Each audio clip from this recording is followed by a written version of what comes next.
Every company makes the same design, yeah, with dark brown wooden housings. They call that in Germany Gelsenkirchener Barock. It's always a compliment when some products you have designed become a nickname, like the Snow White coffee. Nobody knows exactly where it's coming from. It comes from the competition or it comes from the inside. But the first thing was not only the cover, that was only the base, the main base in metal.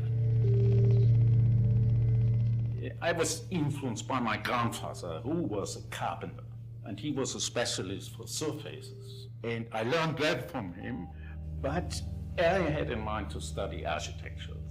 And after that, I finished my studies. That was a time where in Germany there was nothing. So the things come back from the United States, for example, with architecture, things from Mies van der Rohe, from Gropius, from Marcel Breuer. All these things come, and it was for us just to look in a new, bright world.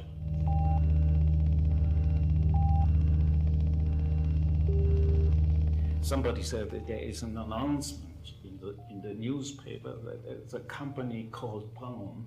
And then I get an answer from Erwin Braun. I met him first, and he taught me about his ideas. And his vision was to change the product line. That was at this time unbelievable, total new approach as a company. But that was the thinking behind that. That was not only concentrated on design. Design was one part. He organized in the company possibilities that people could have gymnastics things, because even secretaries doing always the same thing the whole day, so they need something to stay healthy. The first exhibition with the new design of the radios was very successful. The media and everything was surprised about that, and so Braun becomes more known. So nobody had this idea that by the help of design you also could be very successful.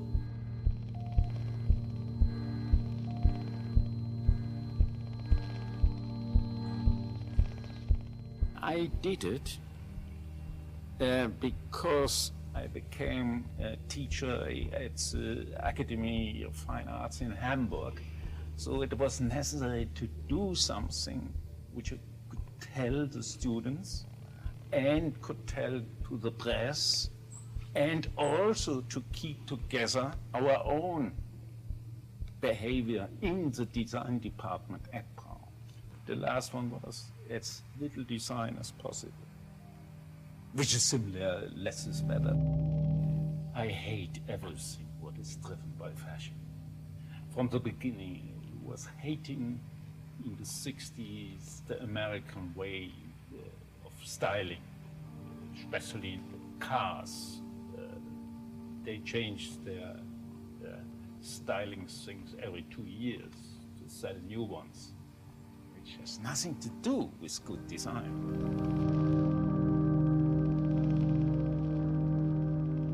So end of the 60s, the whole program was looking like that.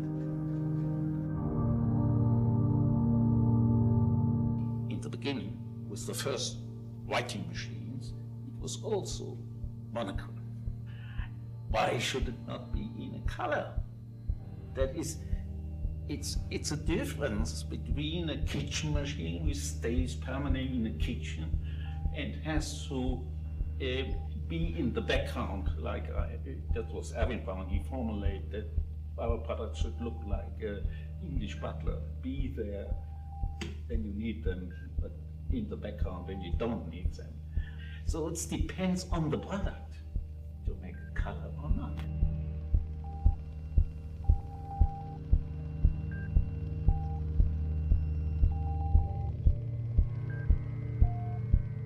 I was involved always, still in the field of furniture. And then I met Otto Zapf and Niels Witzel.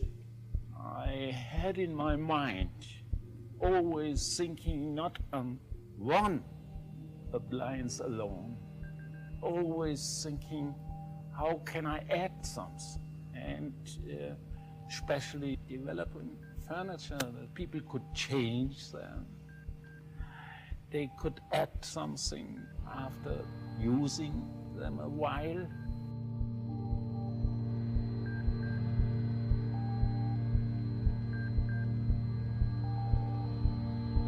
Somebody was written, I'm the designer's designer. And I take that as a compliment. And I also take it as a compliment that Jonathan is taking some of the ideas I had in the 60s. And that is for me, again, the best compliment you can get as a designer. I called that later the first Walkman, because that was the first one. You could have it with earphones and walking with it. It also was designed as a system. Yeah, you have the separate radios. They made an exhibition with the title Less But Better, and they make this poster. I think that design has a great responsibility for the future. I'm always optimistic. As a designer, you have to be an optimist. Otherwise, you should not stay as a designer anymore.